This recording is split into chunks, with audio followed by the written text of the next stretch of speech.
USA, democracy at gunpoint, an image that stunned the world. Greetings to all our viewers tuning in to Stories to Feel. For a long time, the United States has been regarded as a symbol of freedom and democracy, a place where the right to peaceful protest, freedom of speech, and freedom of assembly are strictly protected by the Constitution. However, what is currently unfolding on the streets of Los Angeles has shocked the world. Armed National Guard troops stationed in the city center, water cannons and tear gas used to suppress protesting citizens. Is American-style democracy still a noble ideal, or merely a glossy facade that is beginning to crack? Join us as we delve deeper into today's report to uncover the hidden corners behind the image of the world's beacon of democracy. For decades, America has been portrayed as the ideal symbol of freedom and democracy, a place where people could speak out, challenge the government, and protest without fear of oppression.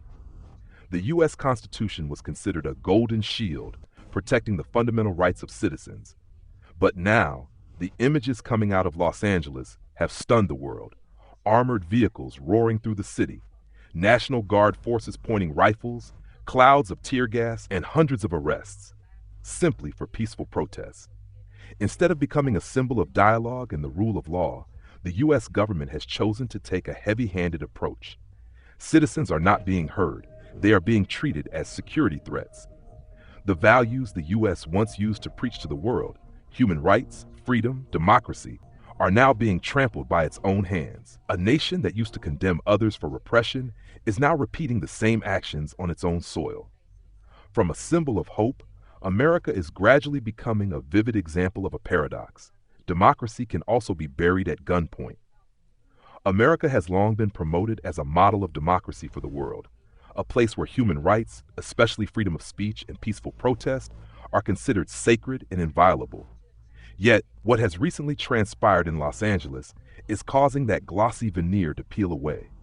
Tear gas, water cannons, armored vehicles, and hundreds of soldiers were deployed not against criminals or extremists, but against peaceful citizens protesting harsh immigration policies.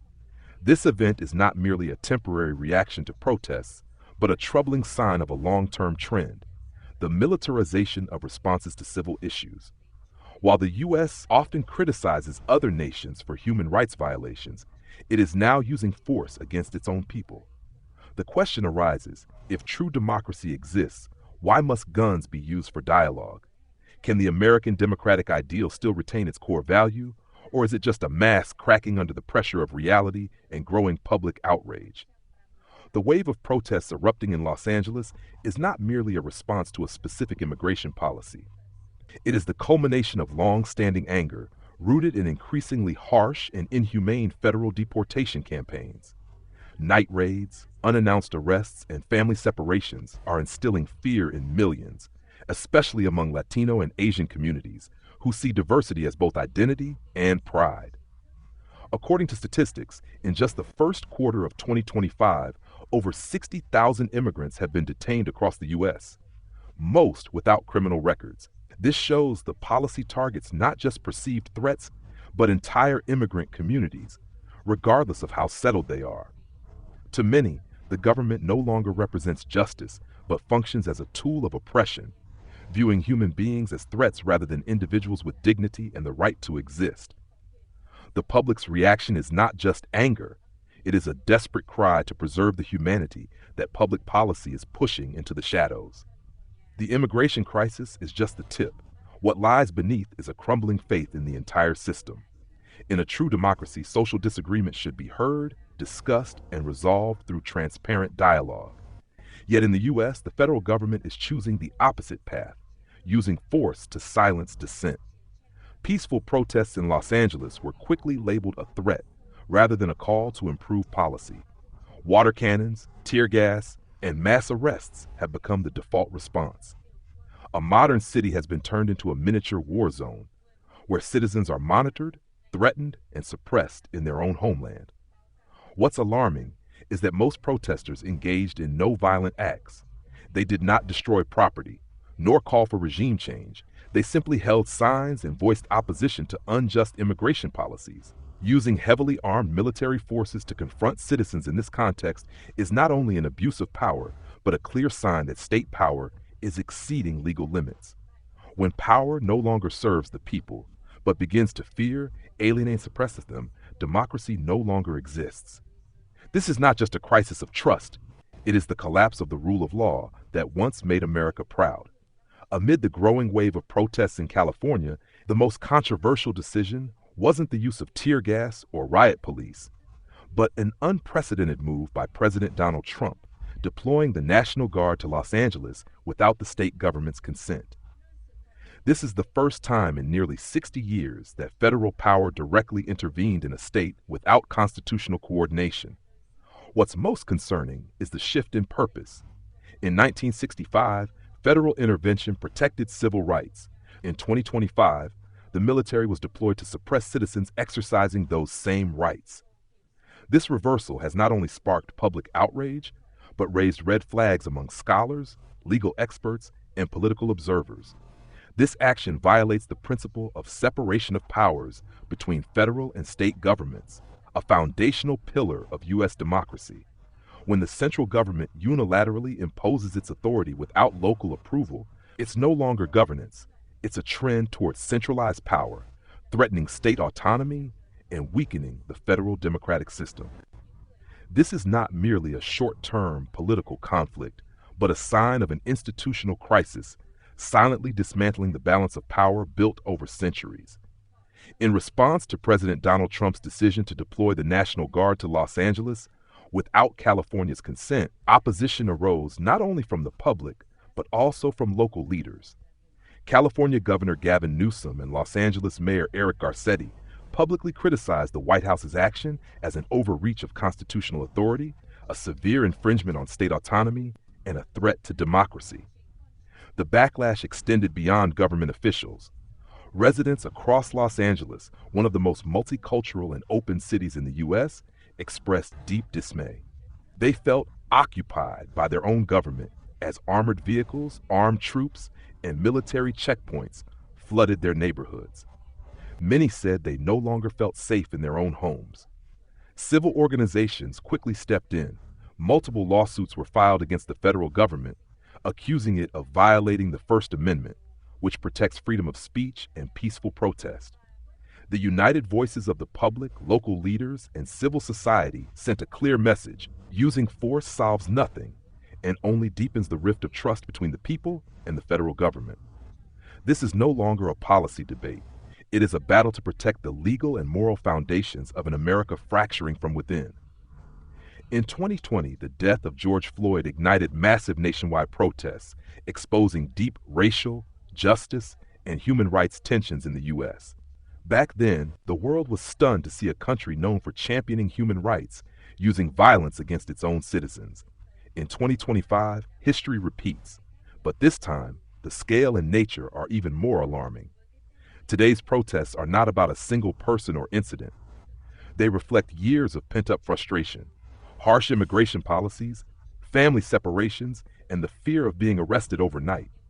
Those who take to the streets are ordinary people, students, workers, parents, carrying no weapons, only the hope of being heard, yet they are treated like enemies. The reappearance of armored vehicles, tear gas, and armed forces on U.S. streets is no longer an exception. It is becoming the new normal. History is speaking, not to celebrate freedom's triumph, but to warn of a democracy cracking from within.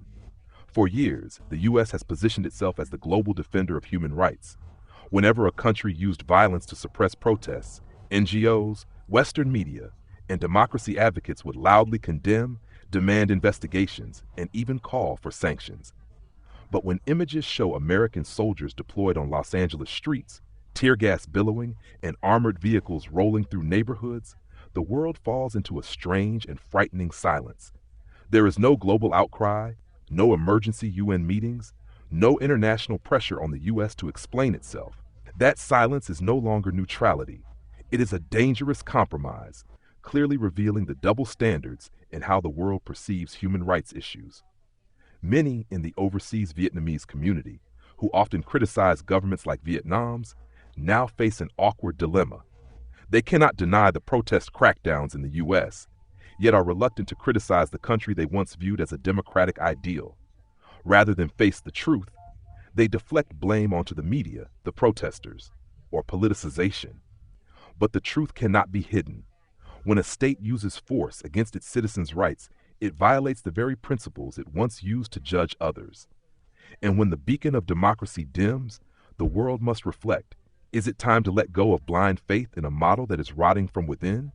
For decades, the American democratic model was seen as an ideal blueprint that many countries, especially developing nations, aspired to follow. However, recent events in the U.S., particularly the 2025 protests, have shaken that belief. A nation with a strong legal system, free press, and a long-standing democratic tradition is repeatedly plunging into crisis. Racism, social injustice, political division, and the use of force against its own people. Images of the National Guard cracking down on peaceful protesters, armored vehicles in residential areas, and blatant constitutional violations demonstrate this. Even a quintessential democracy like the U.S. can face deep internal crisis. This forces us to confront an important truth. No political model is perfect or irreplaceable. For Vietnam, blindly copying the U.S. system without considering the country's history, culture, society, and level of development is an unrealistic choice. Blind admiration does not lead to reform. Only sober, flexible, and context-appropriate approaches can build a just and sustainable democracy. To many, the U.S. once appeared as an ideal model of a free, democratic, and prosperous society. But what's happening inside America today is forcing the world, and especially those who once idolized the American model, to reconsider. From protest crackdowns to deep political and racial divisions and a crisis of trust and justice, America is revealing major fractures within the very system it once boasted about.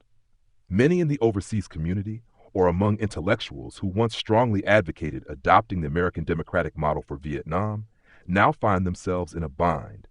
They can't bring themselves to criticize the U.S., but they also can't ignore the increasingly obvious shortcomings. In this context, clarity of thought is more crucial than ever. Vietnam has its own history, culture, national identity, and level of development. One cannot take a Western model, no matter how praised, and apply it blindly. Instead of idolizing, it's time to face reality and evaluate political systems with reason, not emotion. Those who truly love their country should help build a democracy suited to Vietnam, from within, through reform and dialogue, not by copying or blindly admiring a model that is cracking. Thank you sincerely for watching. See you again in our next report.